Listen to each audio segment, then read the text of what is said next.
Hi guys, welcome back to my channel.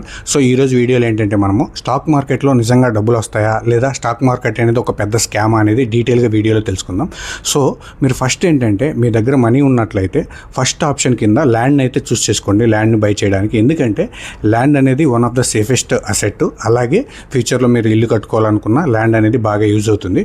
So అందుకని మీరు first preference కింద land అయితే చూసుకోండి. సెకండ్ ఏంటంటే గోల్డ్. సో గోల్డ్ కూడా ఏంటంటే one of the safest investment. So second preference కింద మీరు గోల్డ్ని అయితే చూస్ చేసుకోండి.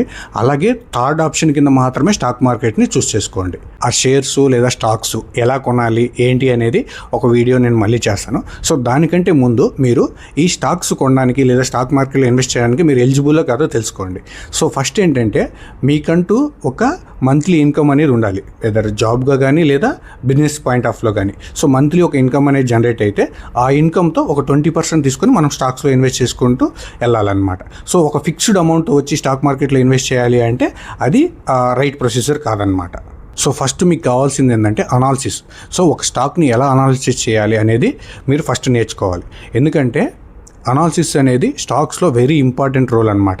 సో ఎవరో చెప్పారని చెప్పి స్టాక్స్ మీరు బై చేయొద్దు, ఎందుకంటే మీ ఓన్ అనాలిసిస్ అనేది వెరీ ఇంపార్టెంట్ అనమాట. సో మీరు చూడండి, ఒక జాబ్ చేయడం కోసం మీరు 20 years చదువుతారు.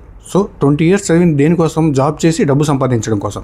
సో ఆ డబ్బుని సేవ్ చేయాలి అంటే రీసెర్చ్ అనేది చాలా అవసరం.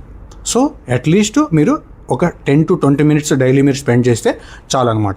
మీరు రీసెర్చ్ చేసి మంచి స్టాక్స్ బై చేయొచ్చు. సో సింపుల్గా మీరు ChatGPTలోకి వెళ్ళేసి రీసెర్చ్ కూడా మీరు చేయొచ్చు అనమాట. సో ChatGPTలోకి వెళ్ళి ఏ స్టాక్ బై చేయాలి, ఏవి గుడ్ స్టాక్స్ అని అడగకుండా, సో ఒక స్టాక్ను బై చేయాలంటే దాని ఫండమెంటల్ అనాలిసిస్ ఎలా చెక్ చేయాలి, ఏం చెక్ చేయాలి, ఒక స్టాక్ను బై చేయాలంటే ఏం చూస్ చేసుకోవాలి, సో ఇలా రీసెర్చ్ చేయండి. సో రీసెర్చ్ చేశాక స్టాక్స్ను బై చేయడానికి ట్రై చేయండి.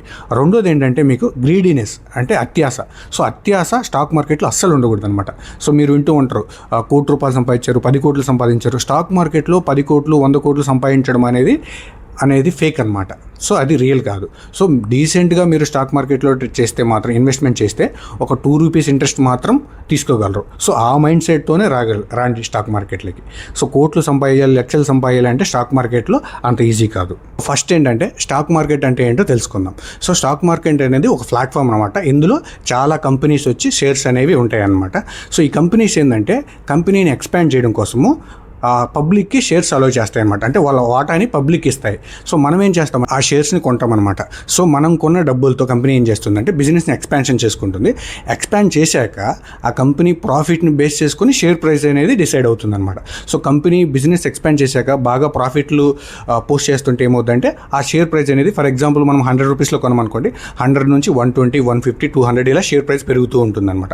ఆఫ్టర్ ఎక్స్పాన్షన్ ఎక్స్పెన్సెస్ ఎక్కువైపోయి, సో కంపెనీ సేల్స్ డౌన్ అయిపోయి, అలాగే ప్రాఫిట్ కొంచెం తగ్గిపోయింది అనుకోండి, మనం కొన్న ₹100 షేర్ ప్రైస్ అయితే ₹90, ₹20, ₹50 అలా తగ్గుతూ వెళ్తుంది అనమాట.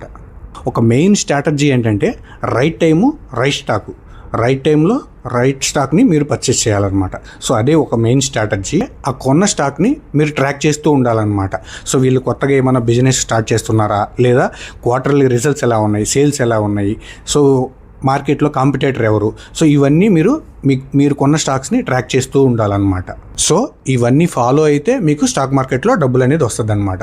సో మీకు ఇంత రీసెర్చ్ చేసే టైం లేదు, సో రీసెర్చ్ చేయడం మీకు చేత రాదు అనుకుంటే మీకు ఇంకొక ఆప్షన్ ఉంది. సో మీరు ఏంటంటే డైరెక్ట్గా మ్యూచువల్ ఫండ్స్లో ఇన్వెస్ట్ చేయొచ్చు. సో మ్యూచువల్ ఫండ్స్ ఎలా ఇన్వెస్ట్ చేయాలి, మ్యూచువల్ ఫండ్స్లో ఎలా ఇన్వెస్ట్ చేయాలి అనేది నేను ఒక వీడియో చేస్తాను. సో దానికోసం మీకు కావాలంటే మీరు కమెంట్ చేయండి, నేను ఒక వీడియో చేస్తాను.